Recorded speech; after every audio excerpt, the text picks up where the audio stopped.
Guys প্রথমে ভিডিওটি দেখি, তারপর পাবলিকের করা ফানি কমেন্ট গুলো পড়ি। পারলে মাস্ক ছাড়া বাস্তব জীবনে আয়, দেখি আমার কোন বন্ধু তোর পিছে পিছে যায়। ক্রাশ তো তোর বন্ধুরা না, তোর বাপেও খাবে। और अभी तो रुको, क्लाइमैक्स अभी बाकी। আপনাকে দেখে আমার 14 গোষ্ঠী ক্রাশ খাইছে।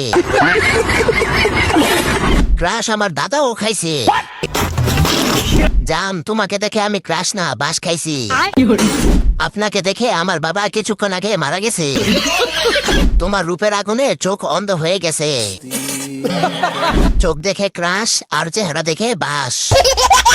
বিশ্বাস কর ভাই, এটা দেখে আমি 3 দিন হসপিটালে ভর্তি ছিলাম। কে বলেছিল রে মাস্ক খোলার কথা? যে বলেছে মুখ খোলার কথা, একে তার সাথে বিয়ে দিয়ে দেন। সেলুট আপু, সেলুট আপনাকে, আপনি তো বাংলাদেশের ছেলেদের মন কেড়ে নিয়েছেন।